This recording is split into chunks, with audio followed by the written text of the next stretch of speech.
Hello everyone, कैसे हैं आप लोग। आई होप आप सब लोग अच्छे से होंगे।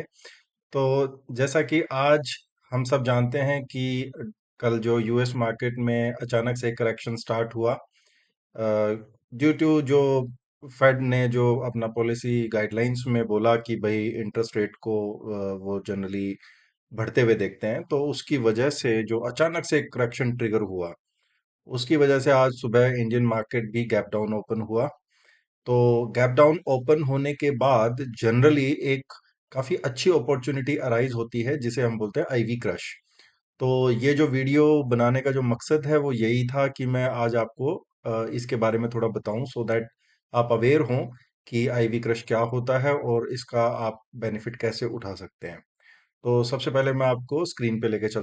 ओके, जैसा कि अब हम स्क्रीन पे देख सकते हैं, ये निफ्टी का आज का चार्ट है और हुआ क्या था। ये एक गैप डाउन ओपनिंग हुआ था जिसको मैं आपको ब्रश से बता देता हूँ कि ये एक तरह से गैप डाउन ओपनिंग हुआ था। जब भी गैप डाउन ओपनिंग होता है तो जनरली आईवी राइज होते हैं और जो प्रीमियम्स होते हैं वो राइज होते हैं बिकॉज ऑफ फियर कि जो भी ऑप्शन का आईवी का मतलब फियर ही होता है, अनसर्टेनिटी होता है। तो हमेशा ऑप्शंस में दो वैल्यू होते हैं एक्सट्रिंसिक में, एक टाइम वैल्यू होता है और एक फियर का वैल्यू होता है। तो टाइम तो it is a constant decaying factor, ये हमेशा डिके होता रहेगा, बट आईवी जो होता है वो डिकेइंग नहीं होता, वो कभी भी ज्यादा कम हो सकता है। It depend on the event, तो जैसा कि आज हुआ था। तो अब यहाँ पे ट्रेड अपॉर्चुनिटी क्या बनता है। जब भी आईवी राइज होता है तो आप आईवी क्रश को प्ले कर सकते हो। कैसे कर सकते हो? आपको सिंपल एक स्ट्रैडल स्ट्रक्चर को प्ले करना होता है, ट्रेड करना होता है।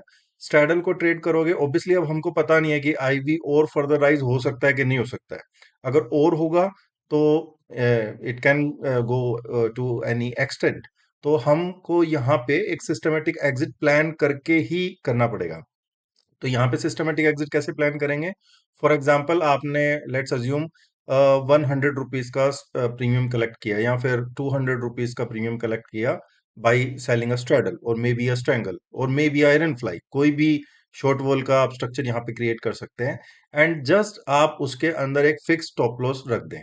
फॉर एग्जाम्पल यहाँ पे इस this particular case I started with 10% का कंबाइंड प्रीमियम का एसएल, जो बहुत कॉमन सिस्टम है कि आप कंबाइंड प्रीमियम सेल करते हैं और उस पे 10%, 15%, या अलग अलग वेरी करता है, लोग अलग अलग जो फॉलो करते हैं, तो उसके हिसाब से आप इसको सेल कर सकते हैं।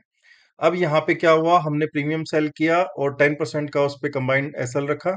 उस पे जो रिस्क एलोकेशन था वो हमने 0.25% रखा, हमने पूरा रिस्क नहीं एलोकेट किया बिकॉज हमको थोड़ी पता था ये चल जाएगा, बट स्टिल जब ये चलता है तो यहाँ पे आपको 1:2, 1:3, 1:4 तक के भी रिस्क रिवॉर्ड के ट्रेड मिलते हैं, जैसा कि आज के दिन हुआ। आज के दिन क्या हुआ, 950 के आसपास जहां मार्केट ओपन हुआ था, जो आप देख सकते हैं यहाँ पे, ये यहाँ पे ओपन हुआ 884 पे, बट तुरंत ही 950 तक चला गया। तो कहीं ना कहीं आप यही समझो कि 950 के आसपास ये ओपन हुआ बिकॉज जो फर्स्ट ये 1 मिनट का कैंडल है, इसका जो क्लोजिंग प्राइस है दैट इज 950। तो we obviously started 1 minute later, market start होने के बाद, तो वी स्टार्टेड विद 950 का स्ट्रेडल। एंड आप देख सकते हो पूरा दिन भर एक बार बस खाली नीचे गया, एक बार ऊपर गया, एंड इसी लाइन में ये रहा। मतलब हमारा प्रीमियम कंटिन्यू डीके होता गया और हमारे को यहाँ पे एसएल, मतलब एसएल का तो दूर दूर तक नामो निशान ही नहीं था, बट ये बिल्कुल कंफर्टेबली हम इसको दिन भर इसको आज राइड करते रहे। ऑब्वियसली यहाँ पे आपको ट्रेलिंग करते रहना पड़ता है। वंस यू अचीव 10% प्रीमियम, आप अपने एसएल को ब्रेक इवन पे ला सकते हो। 20% अचीव हो गया तो 10% पे ला सकते हो, 30 हो गया, तो इस तरह से आप ट्रेल करके you can try to extract the maximum juice available. मतलब ये दिन रोज रोज नहीं आते, तो जब भी आते हैं तो आपको मेक श्योर करना चाहिए कि आप इसको एंड तक राइड करें। जो मैक्सिमम प्रॉफिट हमें यहाँ पे मिला है वो 950 के स्टैडल पे ही मिला है। और यहाँ पे जो पोजीशन साइजिंग था वो स्टार्टिंग में काफी कम था, तो इसलिए ये प्रॉफिट आपको इतना ज्यादा नहीं दिख रहा, ऑल दो इट इज मोर देन 1%, जो कि हमारा टारगेट होता है। बट स्टिल आज का दिन हम इसको ज्यादा भी बना सकते थे, बट डू रिमेम्बर जो मैंने स्टार्टिंग में कहा कि जो इनिशियल रिस्क था वो 0.25% लिया गया था। तो स्टार्टिंग में जो रिस्क कम लिया गया था उसकी वजह से प्रॉफिट कम बना है। अगर उस टाइम पे रिस्क ज्यादा लिया गया होता तो आज यहाँ पे 3%, 4% काइंड ऑफ डे भी हो सकता था, बट ये हमें पहले से कभी भी नहीं पता होता। तो ये कहीं ना कहीं एक लो probability and high risk reward वाला ट्रेड था, तो हमने यहाँ पे कम रिस्क लिया and the trade went very well. I hope आपको थोड़ा इसमें कुछ लर्निंग का मिला होगा, वैल्यू मिला होगा। आप अगर एक डेल्टा न्यूट्रल ट्रेडर हैं या फिर इंडेक्स में ऑप्शन सेलिंग करते हैं इंट्राडे में, तो आप इस सेटअप को मोर ऑफन यूज कर सकते हैं।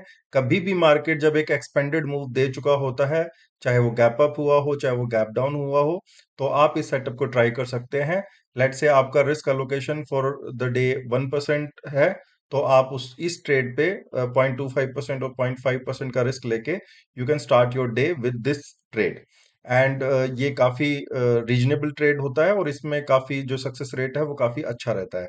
And specially on expiry days and ज्यादा से ज्यादा 1 DT पे you can try it. Non expiry days पे ये इतना ज्यादा वर्क नहीं करेगा, बिकॉज आपको पता है कि वहां पे थीटा का इतना ज्यादा इम्पैक्ट नहीं मिलेगा आपको। तो ये स्पेशली एक्सपायरी डेज पे या फिर आईवी काफी ज्यादा राइज हो चुका होता है, वहां पे ये ज्यादा सक्सेसफुल होता है। तो याद रखना, हमेशा इसको सिस्टमेटिक एग्जिट के साथ ही प्लान करना, बिना उसके प्लान मत करना, बिकॉज यहाँ पे सेलिंग इन्वॉल्व है। तो आपका कुछ भी लॉस बड़ा भी हो सकता है। तो आपको हमेशा सिस्टमेटिक एग्जिट के साथ ही चलना है। एंड जो एग्जिट का, काफी लोगों का ये क्वेश्चन रहता है कि कितने पॉइंट्स का स्टॉप लॉस लेना चाहिए, पोजीशन साइज कैसे होना चाहिए। तो वो मैंने आपको बता दिया है कि फॉर एग्जांपल 100 रुपीज का प्रीमियम आप सेल कर रहे हो, उस पर 10% का एसएल प्लान कर रहे हो, तो 10 पॉइंट इज योर एसएल। अब आपका पोजीशन साइज उस 10 पॉइंट के हिसाब से आ जाएगा। लेट्स अज्यूम आपका 10 लाख रुपीज का कैपिटल है और आपका पर डे का रिस्क 10,000 है। एंड आप 25% रिस्क लेना चाहते हो। फॉर एग्जाम्पल आपको 2500 रुपीज का रिस्क इस ट्रेड पे लेना है। तो 10 पॉइंट्स 2500 रुपीज का रिस्क, सो क्या होएगा, 250 क्वांटिटी आप इस पर ट्रेड कर सकते हो। अगर आपका कैपिटल कम है तो आप हेज बाई करके भी आप इसको डिप्लॉय कर सकते हो। बट मेक श्योर उस पर आपका 10% का ही आपको एसएल रखना है। एंड 20% पे आप अपना हाफ पोजीशन बुक करके और बाकी को ट्रेल कर सकते हो या पूरे को ट्रेल कर सकते हो, इट डिपेंड्स। तो ये सेटअप आपको कैसा लगा? अगर आपको अच्छा लगा तो आपको क्या करना है, आपको लाइक शेयर एंड सब्सक्राइब करना है हमारा वीडियो। और कोई भी क्वेश्चन क्वेरी है तो आप आंसर इसमें कमेंट बॉक्स में आप उसको बता सकते हैं। हम पूरा कोशिश करेंगे उसका रिप्लाई करने में। And I will see you in next video. Thank you.